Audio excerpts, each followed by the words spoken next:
alternative, and welcome to another dose of the Daily Nerd, where I break down the royal news and gossip of the day that's pretty much caught me eye, and oh my goodness, yeah.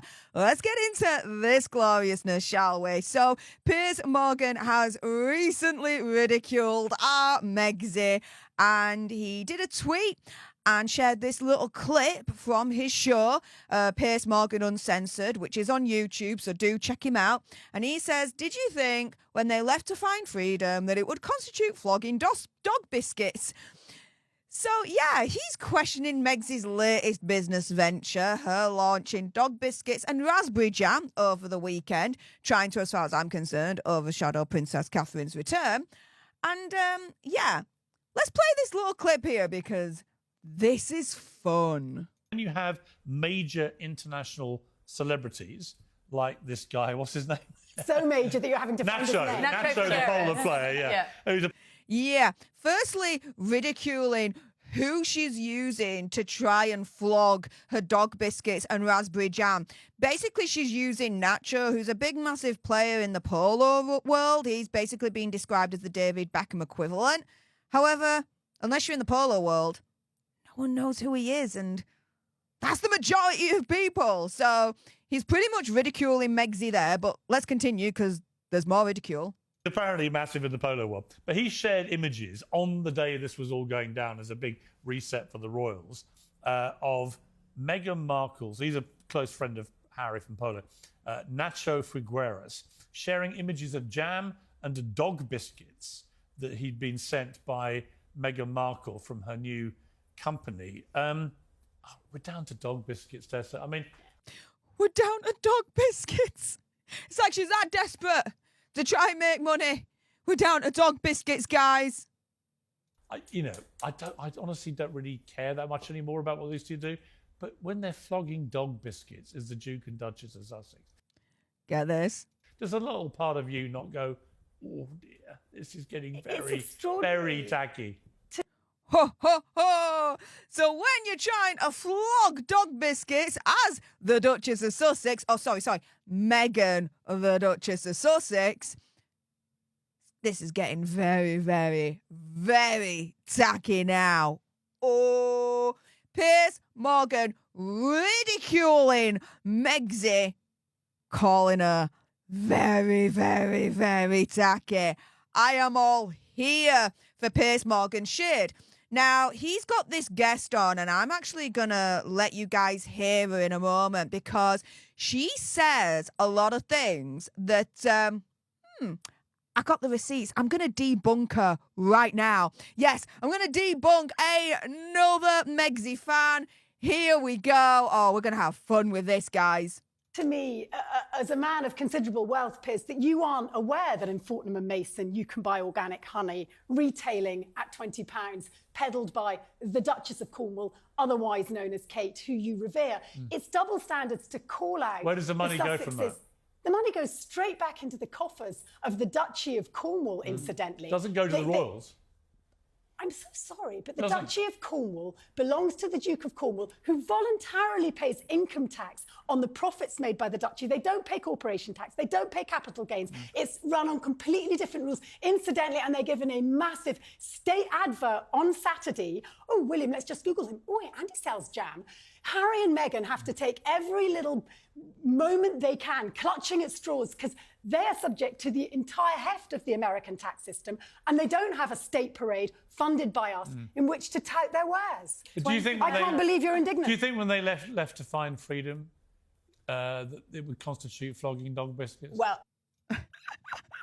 did you think when they left for freedom, it would constitute them ending up selling dog biscuits at the end? I mean, nice little snide comment from Piers Morgan right at the end here to pour even more ridicule on Megxie. But this is the thing, right? That guest there, I don't know what her name is, so apologies for that. She said quite a number of things. You know, the Duchy of Cornwall, when you buy from the Duchy, you know, the money goes back into their pockets. They don't pay much taxes whatsoever, only the tax that they volunteer to pay, this, that and the other. Well, let me show you some receipts to totally debunk her absolutely demonising Prince William, Princess Catherine, and overall the Duchy of Cornwall. So here we go. So, for those that don't know what the Duchy of Cornwall is, firstly, it provides an annual income of approximately £21 million, which the Prince uses to support himself, his children and their families, as well as his philanthropic work, which raises over £100 million annually for a variety of good causes. So, the Duchy, the proceeds that they get, allows them to do work, charity work, where they're able to raise nearly 5 times more than what they earn for charity. And bear in mind, the last charity tax return for Archwell Foundation, they only raised $2 million and still showed that Hazza and Megxi only worked 1 hour per week each. Yes, the Prince voluntarily pays income tax on all revenue from the estate. They don't have to do it, but they do. The Duchy is run in accordance with the Prince's own social and environmental values. Ensures that as well as providing him with an income, the estate must also focus on supporting the communities who live and work there, as well as protecting the land itself for future generations. So it's not all, as that guest was saying, all take, and they don't give back whatsoever. Oh no, they do, in a massive, massive, massive way. Now, in terms of Hazza and Megxi, when she turns around and she says that they try and take every opportunity that they can to try and make money, bear in mind that they have to pay the full tax system, whereas the royals do not.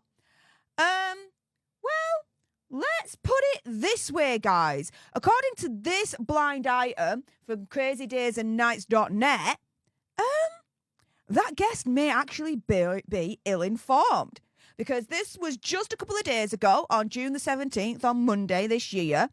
And it says here the illiterate one, which is referenced, allegedly, to Megxi, is trying to make an argument that the only reason she moved back to the US is because her husband moved here and she had to follow.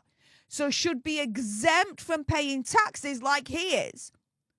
So the allegation here is that no, Hazza and Megxi do not have to submit to the full taxation law of America, because apparently Prince Hazza's exempt from actually paying taxes. And she's trying to get in on that as well, according to this blind item.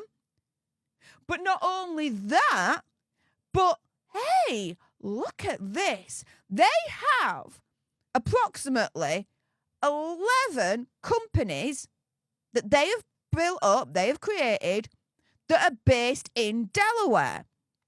Now, why would they create 11 plus companies and base it in a completely different state that they live in? Because they live in California. But all these companies are all in Delaware. Why would that be? Oh, is that to reduce their tax liability? See, the benefits of incorporating in Delaware, according to Forbes Advisor, is absolutely vast.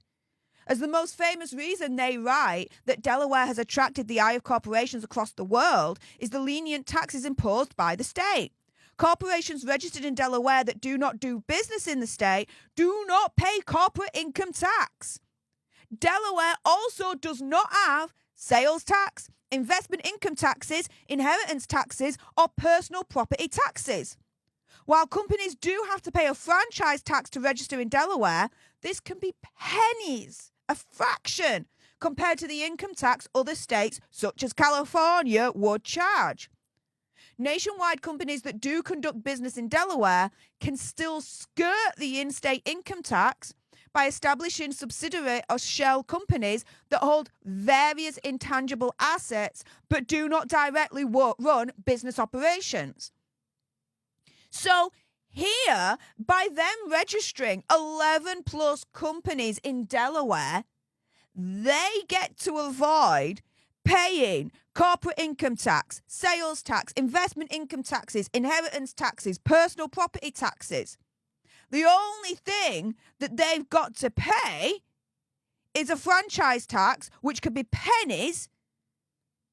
But in terms of the income tax, they could actually still avoid it by establishing subsidiary or shell companies that hold various intangible assets but do not directly run business operations if they do conduct business in Delaware.